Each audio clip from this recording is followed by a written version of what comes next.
Hello, I'm Kelly McFarland, and this is Headlines in History from the Institute for the Study of Diplomacy, where we digest the most important updates from the world of diplomacy and foreign policy and take a short dive into one of the most pressing issues of the day. Today, we're going to take a look at what's transpired in Syria over the past couple of months and talk about what the future might have in store for the country after more than a decade of war. For more on this topic, we spoke with Mona Yacoubian from the United States Institute for Peace. But before we get into that, let's take a look at some of the stories we've been following the past few weeks.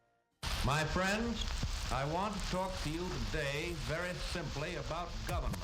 I also believe that events in Iraq have reminded America of the need to use diplomacy. This is not a time to undercut our diplomats. So, Freddie, what's on our list today? Good morning, Kelly. First, today we're going to talk about the foreign policy legacy of recently deceased former President Jimmy Carter and give a short update on the ceasefire in Gaza. Finally, we'll turn to our conversation with Mona Yacoubian about the political transition underway in Syria and how international actors are responding. So to start off today, we're going to talk about the death of former President Jimmy Carter, who passed away last month at the age of 100. A one-term president, his presidency is most commonly associated with the Iran hostage crisis, where 52 Americans were held in the US Embassy in Tehran for 444 days, which ended only upon the inauguration of Carter's successor, President Reagan, in 1981. Kelly, how should we understand Carter's foreign policy legacy more broadly? Yeah, well, obviously, as a U.S. diplomatic historian, I couldn't let President Carter's death pass without looking back and talking about his foreign policy legacy. And I think you're right. When most people think of Carter and foreign policy, the first thing that comes to mind was a failure, and that was the overthrow of the Shah in Iran and the right-wing theocracy that has come to power and is still in power today and is part of this axis of evil and all the negative aspects of the Iran-U.S. relationship. And I think obviously then the Americans being held hostage and them not being able to be released on Carter's watch was a cloud hanging over his presidency and always will be to some extent. And there was also the failed attempt in 1980 to rescue the hostages, which ended up with helicopters exploding in the Iranian desert. So a lot of negatives around this. But I think his foreign policy legacy is much broader than that at the end of the day. And you look at early on in his presidency, he and even during his candidacy, he pushed towards more emphasis on human rights in the way that we think about foreign policy. And this wasn't necessarily something new for American policy, but I think it was brought much more to the center and to the forefront by Carter during his presidency, and something that we still, focus on and talk about a lot today. But also he undertook the Panama Canal Treaty early in his presidency, which was a bold move and something that's obviously in the news again these days with the inauguration of President Trump and his threats to retake the Panama Canal, which is Panamanian now. But Carter negotiated that deal, definitely pushed it through Congress, and gave up what had been for decades a black mark on U.S. foreign policy, especially when it comes to Latin America and the way that we had treated Latin American countries throughout the late 19th century and early 20th century. So that was a big deal. He also normalized relations with China after the opening to China in 1972 with Nixon meeting Mao. Things kind of stalled out for a while, but he was able to normalize relations, which obviously have had major repercussions for what happened after that and leading up to today, and in many ways allowing for China to grow in the way that it has to become what it is today. He also negotiated a second strategic arms limitation treaty with the Soviets. It never got ratified by the U.S. because of the invasion of Afghanistan by the Soviets on Christmas 1979, but it was a big move forward on limiting arms and arms reduction talks. But then obviously the biggest was the negotiation of the Camp David Accords between Egypt and Israel. After decades of hostilities, these two were able to come together and agree on the Camp David Accords, and they still hold today. And that's a big deal and was at the time and still remains so today. And then he also moved forward. There's a lot of views of Carter, I think wrongly, of sort of the soft, weak president when it comes to foreign policy.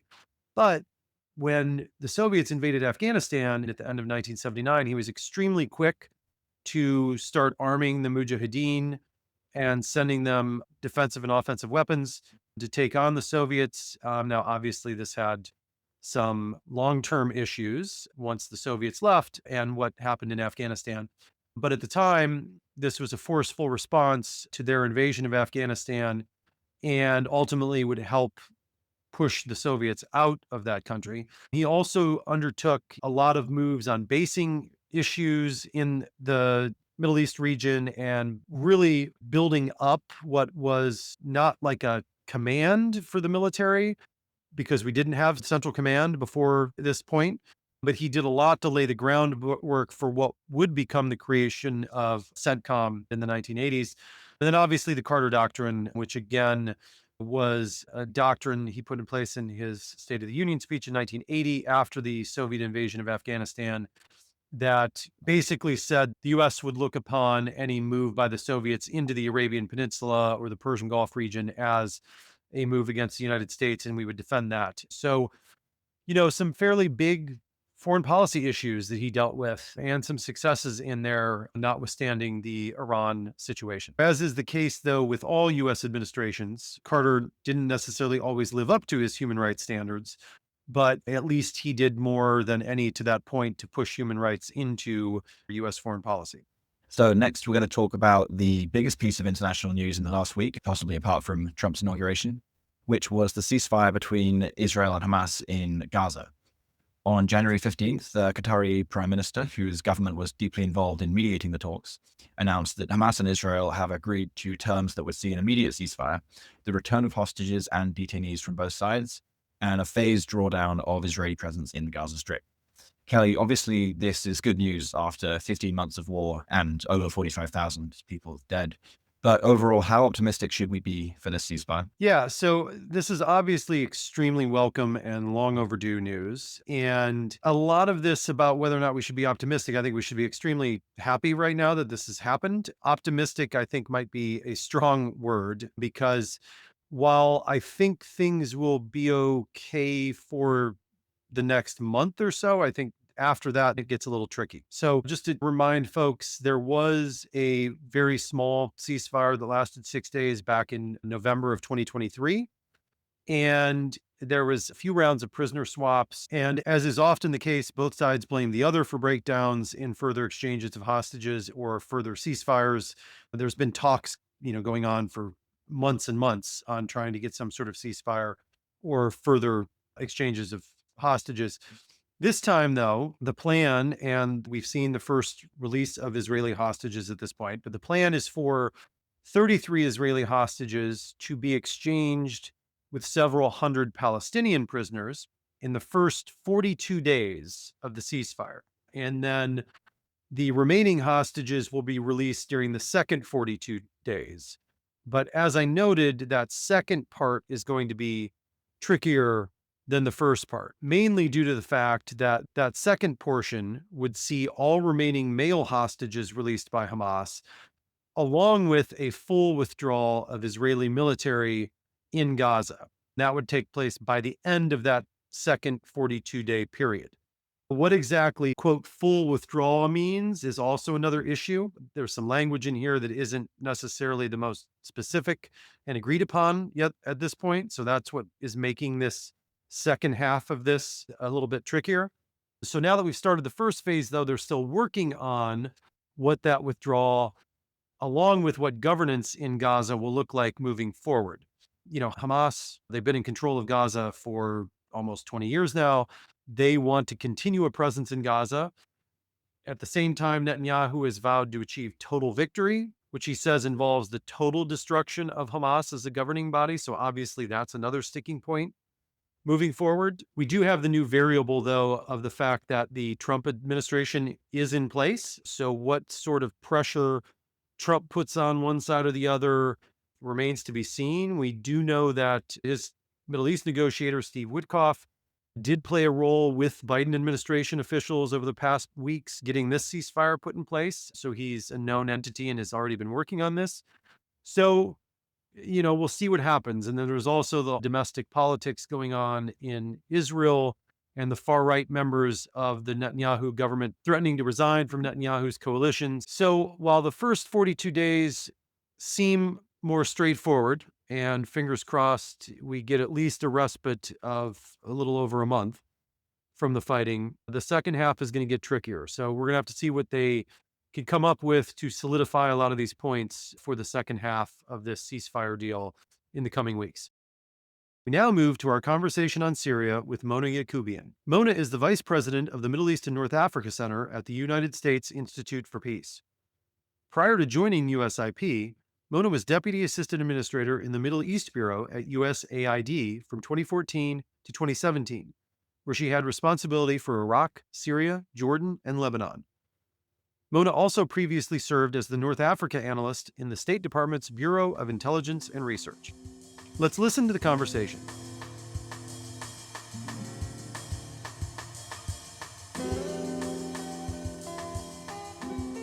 All right, folks, welcome back. And I'm happy to be joined by Mona Yacoubian from USIP today to talk to us about what has been going on in Syria. Mona, welcome. Thank you. Great to be with you. So could you walk us through a little bit on the lead up to the fall of the Assad regime in early December? Did we see this coming, and how did this kind of come together? Well, I think it would be no exaggeration to say that it came very much out of left field. But if we're thinking about the lead up, Kelly, I'd start with November 27th. And that was when this lightning offensive led by Hayat Tahrir al-Sham began, where from their stronghold in Idlib in northwest Syria, they took the city of Aleppo, Syria's second largest city, to everyone's surprise and maybe even to their own surprise. What I think is really important to note is this offensive began the day after a ceasefire was negotiated between Israel and Hezbollah in Lebanon. And I say that because I think the ceasefire in Lebanon was an indicator of Hezbollah's waning influence, the Shiite militant group in Lebanon being basically on the back foot, its leadership decimated and so forth. And I think it is a driver for what we saw eventually happen in Syria. From that takeover of Aleppo, we saw HTS essentially embark on this offensive over 12 days, landing them through Hama, Homs, basically down what we would call the strategic spine of Syria, all the way to Damascus. It's a remarkable feat. It was relatively bloodless, which is important to underscore. I say relatively. And really, when you stand back and look, they were able to accomplish in 12 days what no opposition group was able to accomplish in nearly 14 years of a very brutal civil war in Syria. Yeah, as you noted, I mean, it was not on people's radar, and I think does speak to the connection with Hezbollah, and the ceasefire in Lebanon, I think, is important as well, demonstrating sort of the weakness of some of those other players that had been around for that decade you mentioned and helping the Assad regime that were sort of dealing with their own issues now outside of Syria. But you mentioned HTS, obviously, and the lightning move into Damascus. So tell us a little bit about HTS. Who is this group? How have they evolved over the years? And what can we learn, if anything, from how they've governed in other places? Yeah. Well, HTS is a really interesting group to think through in terms of their evolution. They started early on with ties to ISIS. So I'm talking now back in 2012, 2013, when, of course, ISIS had taken over large swaths of both Iraq and Syria. The group then evolved and became essentially an al-Qaeda affiliate known as Jabhat al-Nusra.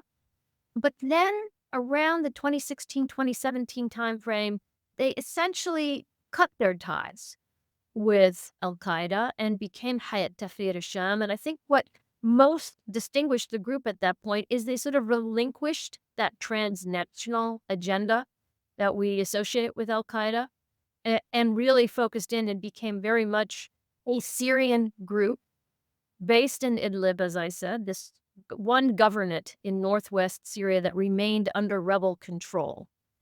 And it was from that time forward that we could sort of see under, at that time, Abu Muhammad al-Jolani, his name now, Ahmed Shara, is his real name, his nom de guerre was al-Jolani, we could see what the governance record was like under his rule in Idlib. And there, I think, ruled with a strong, tight hand. They were accused, certainly by civil society organizations in Idlib, of being very repressive, but was able to also consolidate control, instill discipline amongst the various factions under his sway. And I think those were factors that led to the success of the offensive. I think it's important, though, to think through and watch closely how the group moves forward, because again, it was very much an Islamist, and still is an Islamist group that undertook an Islamist tinged form of governance in Idlib.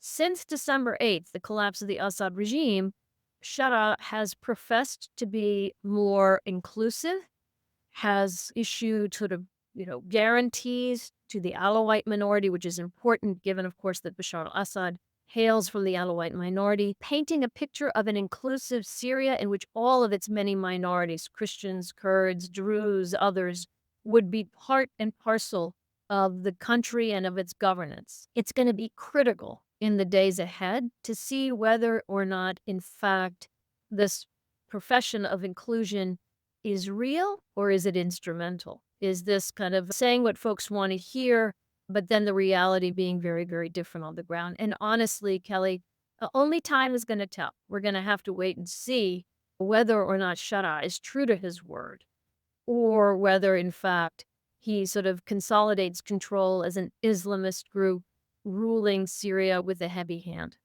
So moving outside of Syria, we've seen, as you note, it's still a little too early to tell what's going to happen longer term on governance issues. But we've seen a large part of that, and a large part of creating a functioning and prosperous Syria moving forward is going to be rebuilding Syria and getting money flowing into the country. But there's still tons of sanctions on the country, on HTS in particular. But there's also been a number of international actors rolling through Damascus to meet the new folks in charge. How is that going? Where are we from an international standpoint, recognizing HTS or the government? And where do you see that going in the next month or two? Yeah, it's really remarkable, Kelly. I mean, in little over a month, the number of international representatives that have made their way to Damascus, to include the U.S., at that time, Assistant Secretary of State for Near East Affairs, Barbara Lee, and an American delegation met with Ashara. We've seen the foreign ministers of France and Germany, at a minimum, make their way to Damascus. We're seeing UN organizations engaging with Shara and those around him.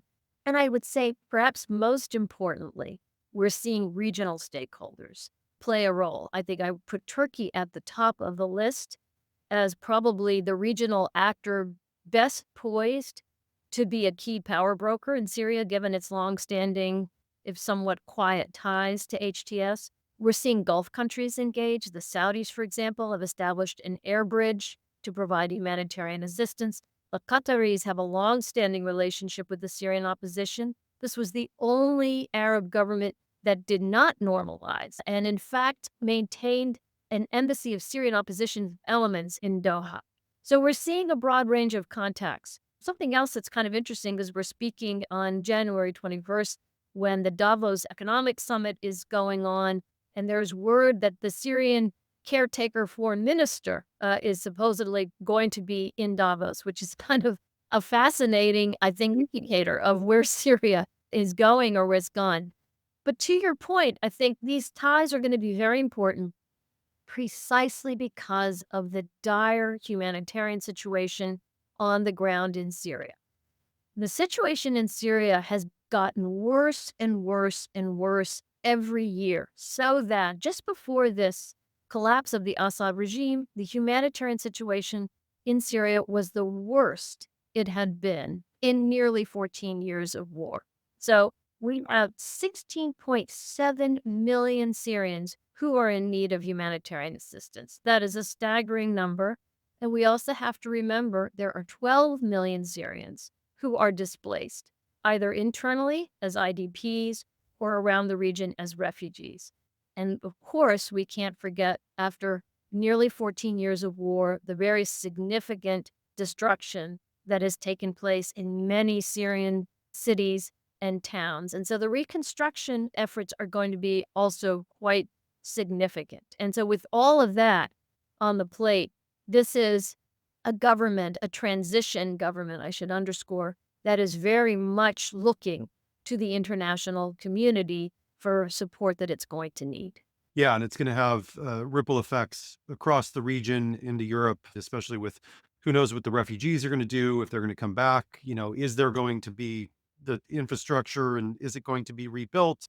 Exactly. And I mean, some of the things you and I have already talked about, those will be factors that refugees will be weighing in their minds as to whether or not they go back. So a large percentage of the refugees are Sunni, but they're not going to want to go back to an unstable Syria or a Syria in which the current government has not consolidated control. So there are going to be all those political factors at play. And then, of course, what do they go back to?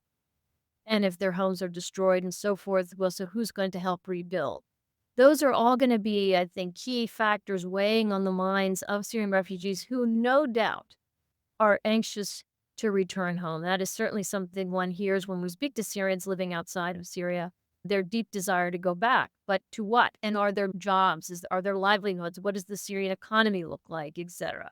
All of those will be key factors in sort of the rate of Syrian refugee return in the coming months and years.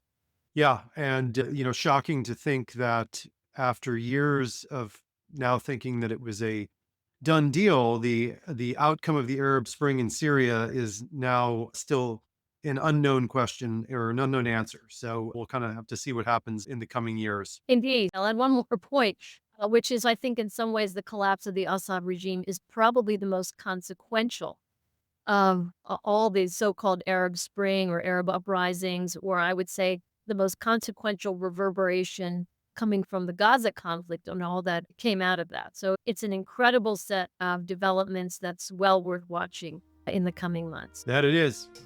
Thanks, Mona. I appreciate it. Thank you so much, Kelly. Appreciate seeing you and talking with you. Thanks again to Mona for her time and thoughts. And thank you for listening to this episode of Headlines and History. This show is produced by Freddie Mallinson and Theo Malhotra. Thank you to the Carnegie Corporation of New York for their support for this podcast. Be sure to check out any episodes you may have missed via our website. Please rate, review, and follow this podcast and tell your friends and colleagues to come find us on Apple Podcasts, Spotify, or anywhere else they listen.